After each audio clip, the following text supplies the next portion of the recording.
প্রতীকী পথ অবরোধ করলাম। আমরা সকলেই ভারতীয় জনতা পার্টির কার্যকর্তা কর্মী। আপনারা দেখতে পাচ্ছেন আমরা পতাকা নিইনি।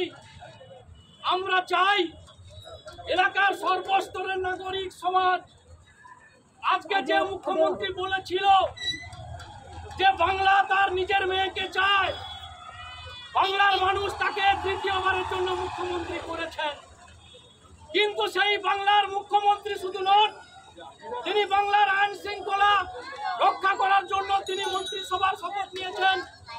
তিনি এই বাংলার পুলিশ মন্ত্রী, স্বরাষ্ট্রমন্ত্রী, একাধারে আবার স্বাস্থ্যমন্ত্রী।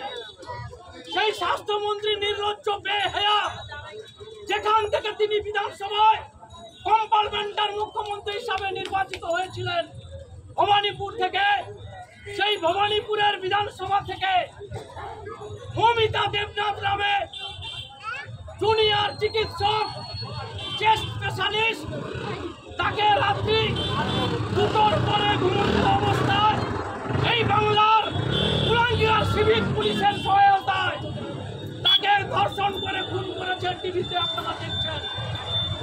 আমরা তাই নাগরিক সমাজকে বলবো, শুধু লক্ষ্মীর ভান্ডার নিয়ে আপনারা আজকে নীরবতা পালন করবেন না।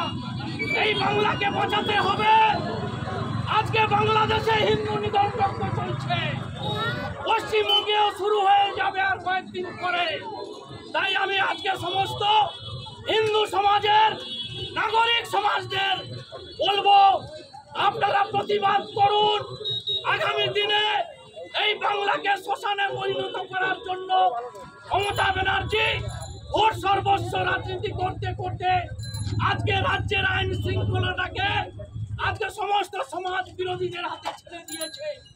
এখানে সিভিক পুলিশ দু একজনকে দেখছি, এই সিভিক পুলিশরা নিজেদেরকে ডিএম এসপি মনে করে।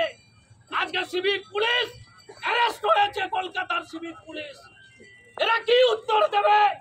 হাইকোর্টের আজকে সেখানে আর্টিকেল ছিল যে সিভিক পুলিশদের কোনো গুরুত্বপূর্ণ আইন শৃঙ্খলা নিয়ন্ত্রণের কাজে লাগানো যাবে না।